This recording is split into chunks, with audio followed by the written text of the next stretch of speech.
medical leadership, if anything? Well, if I look at that through the lens of the organisation that I know best, and I've said this to them, this is the time that all of their career has been leading to. Their expertise as clinicians and what they've learnt about leadership has been put to the test and contributed more on this occasion than ever before, because you've got an unprecedented threat to patients with, at least initially, not the knowledge of how to deal with it, and you needed to adapt clinical services at a speed that nobody would ever have even contemplated doing before. So the medical leadership that I know most about, the ones in Wrightington, Wigan and Lee, they rose to that task, or most of them did, formidably. And to me, the world will never be the same again in a hospital. And the demonstration of what medical leaders can do will never be, they'll never have a greater chance than they had on those occasions. So I think it was the making of a lot of them. But equally, I do know that a lot have been burnt out, exhausted, damaged, can't stand the thought of it anymore. Yeah, and of course, we're not through it. We're still very much in it, aren't we? And particularly, again, thinking of those orthopedic surgeons you mentioned earlier, there's a huge backlog to catch on. I suppose if you were, now that we've got, a year of the pandemic gone and hopefully with the success of vaccinations, although clearly not in every country, things may start to settle down. If you were to advise FMLM now rather than last January when you were talking to Peter, what would you be saying that he and his organisation must concentrate on going forward? Well, as you possibly appreciated from this interview, I think that what works really well in talking about quite complex concepts like medical leadership and so on are stories. Yeah. And I think that if MLM were to collect stories, COVID stories of medical leadership, and I've given you a couple of them, but they could get many more from many more organizations. I think that they could use that in a way that is going to be far more convincing to people who want to learn about medical leadership, and far more dramatic. I mean, dramatic stories are always better at making a point than routine ones. So that, I think, if anything, as a result of COVID, I would persuade them that.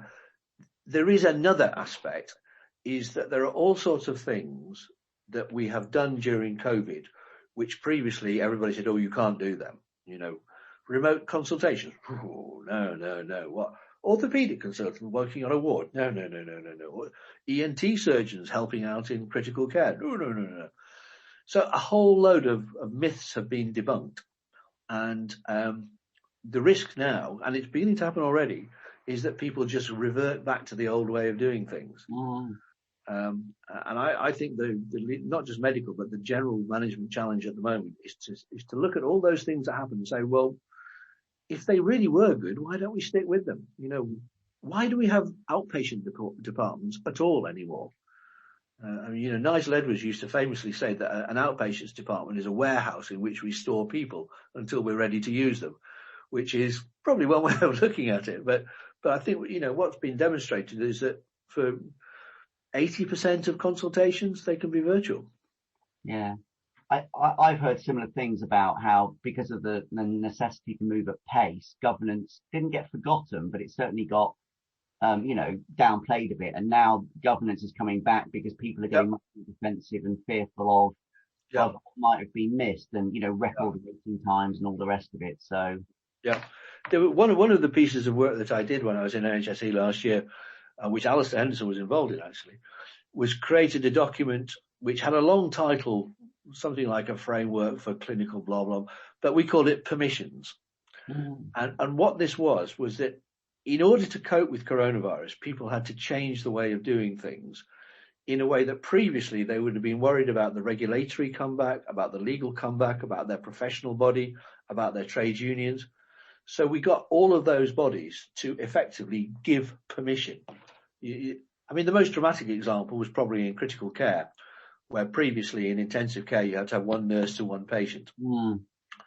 And of course, we produced a document that said you can have 2 to 1, 3 to 1, 4 to 1, even 8 to 1, provided you have a variety of other things to do. And it gave the endorsement to that from the NMC, the GMC, the Society of Critical Care Medicine, and so on and so on. So that was why it was called permissions. But quite a lot of the permissions document was based on the extraordinary power that the Secretary of State had to basically protect anybody from doing anything because of coronavirus. And that power still remains, but it will be removed at some point, I would guess sometime within the next 3 months. And that's the point where people will have to find a different way of justifying doing things differently than just, I can't be prosecuted for it. Yeah, it seems to me they've got to work out how to balance the risk, I suppose, of going backwards, but the risk of not going forwards. Well, exactly. And you know, the NHS is quite good at doing analyses like that. You know, you'll have a balance sheet of advantages and disadvantages, but I think that in previous years, there was never the experience of having done it. It was just, we couldn't do that because it wouldn't work. Well, we have actually done it for 12 months and it did work. Yeah. Andrew, is there anything that I've not asked you that you think's relevant around medical leadership development, whether that's the leadership development for doctors or whether that's the kind of development of medical leaders? Because I think that there is a slight nuance between them. You know, what should they be learning versus how much we should be promoting them as a kind of slightly distinct type of doctor? I think the only other thing that I thought of before speaking to you was about the relationship between medical leaders and politicians. And politicians it doesn't matter which party is in power at the time, they are not loved by medical leaders. They are treated with remarkable skepticism, reasonably enough, I would say. And yet, when you go into a medical leadership position, you are part of a hierarchy that works its way up through to ultimately to the politicians. And I think that there is an element of medical leadership which is handling that well.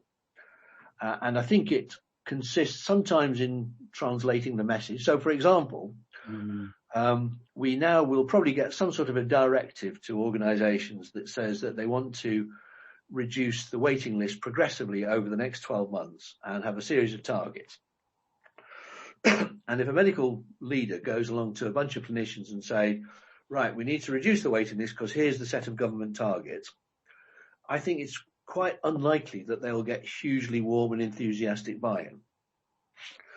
If the medical leader reinterprets that into one of clinical risk to patients who have not had treatment for a period of time, and therefore, for example, the Royal College of Surgeons has produced these 6 levels of clinical urgency and uses that to drive a reduction of waiting lists, then they're going to get much more traction.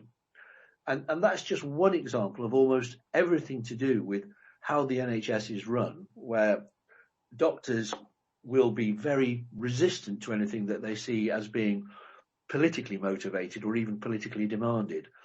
So you have to sort of rewrite things in terms of what's in the interest of patients. And despite all of the cynicism that we have about politicians, quite often they are actually trying to do what's in the interest of patients.